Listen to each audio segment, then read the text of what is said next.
Hey, what are you doing here, you dirty girl? I'm hungry, please. Get out of here, you monkey! Some stories are hard to tell. Not because they're complicated, but because they're true in spirit, even when names are forgotten. This is a story about hate disguised as order. About a child who needed mercy, and a man who chose cruelty instead. Before we begin, subscribe to Unfiltered Truth. Turn on post notifications. Because these are the stories they don't want you to hear, but the ones we must tell. Now listen closely, because this story ends with a silence. That should never have happened. The compound sat on the edge of the city.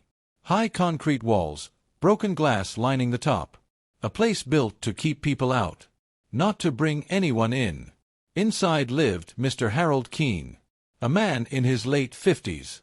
Well-dressed, well-respected, well-known for saying things like, "People should know their place." He believed poverty was a choice. He believed kindness made people weak. And worst of all, he believed some lives mattered less than others. That morning, the sun rose gently. But nothing gentle lived in that compound. Her name was Amara. She was no more than 7 years old. No parents. No shoes. Her dress, once yellow, was now gray with dirt and rain stains. Her hair was tangled, her knees scraped, and her stomach hadn't known a full meal in days. She slept wherever night found her. Under abandoned stalls, beside drainage pipes. Sometimes near compounds like Harold's, where scraps of food were tossed away. That morning, hunger led her through a small opening in the compound gate. She wasn't stealing. She wasn't hiding. She just wanted water. Harold saw her from his balcony. A small figure, dark skin, bare feet on his concrete floor. His face twisted, not with concern, but with disgust. "Hey!" he shouted. Amara froze. She turned slowly, eyes wide, heart racing. She didn't understand the words, but she understood the tone. Fear. "You filthy little animal!" he yelled as he stormed down the stairs. "Get out of here! You don't belong here!" Amara backed away, whispering, "I'm sorry. I'm sorry." She tripped. Instead of helping her up, Harold grabbed a stick. "Get out, before you contaminate this place." The gate was behind her. The man was coming closer. She ran, bare feet slapping against hot concrete, tears blurring her vision, her chest burning.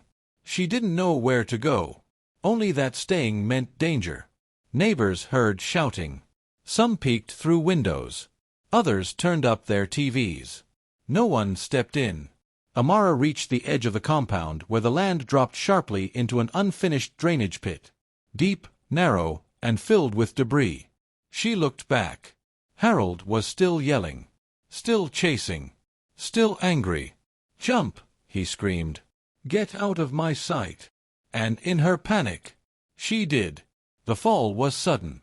Her small body hit the concrete edge, then tumbled down into darkness. A sickening sound followed. Then silence. Harold stood at the edge, breathing heavily. For a moment, just one, he looked down. Then he turned away. Hours later, rain began to fall. A woman passing by heard something. A faint sound, barely there. She looked down and screamed. Amara was found broken, soaked, barely breathing. By the time help arrived, it was too late. No name at first. No family to call. Just a small body wrapped in a sheet. When the truth came out, Harold said, "She shouldn't have been there." The community changed that day. Not because justice came quickly, but because guilt finally spoke louder than fear.